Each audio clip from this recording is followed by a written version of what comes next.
પાણી વધ્યું હતું. આના વજનની જગ્યાએ પાણી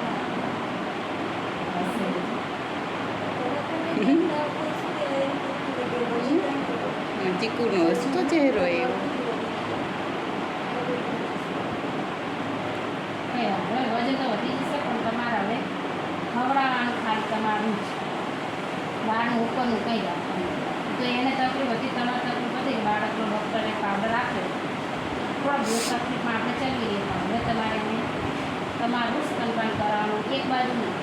જ્યારે પણ હાથમાં લો ત્યાં બે બાજુ પકડવાનું. કદાચ એ ભૂઈ જાય ને તો હલાવીને બીજી બાજુ આપવા, બીજું ખવડાવીને તમે ખભે રાખવા.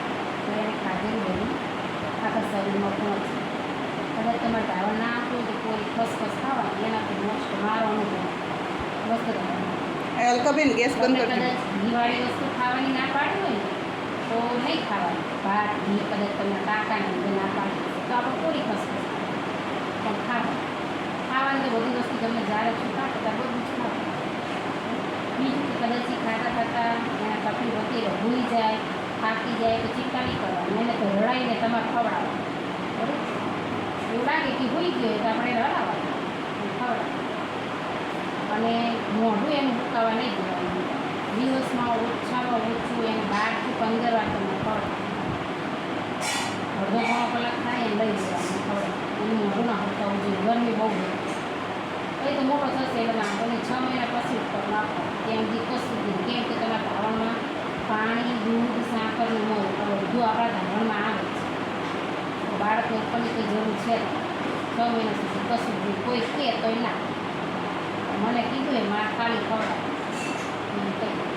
સ્તનપાન બાળક માટે સારા ને સારું. એને તકલીફ છે ને તો તમારા સ્તનપાનથી જલ્દી હાટી થાય. માતા કદાચ એવું લાગે તમારા છાતી ઉપર એને તમે રાખી શકો, એનાથી તમારું આનું વજન વધશે. ભૂઈ ગયું હોય તમે જે તમારા છાતી ઉપર એ શું આપણી ભૂખ મળે ને શરીર એમાં વજન વધે. ગરમી થોડી ઓછી થાય. બાકી તમારે થાયરોઇડ હતો રહી સારું કહેવાય. થોડી અમે બધાની ચિંતા બહુ હતી. મને ના આપી દઉં અમને થાયરોઇડ ને કામની ચિંતા રહેવાની. પણ મને મ્યુનિસિપાલિટી કીધું ને સરસ કે તો બાબુ આવી ગયો અને તકલીફ પડી નહીં એટલે હારામાં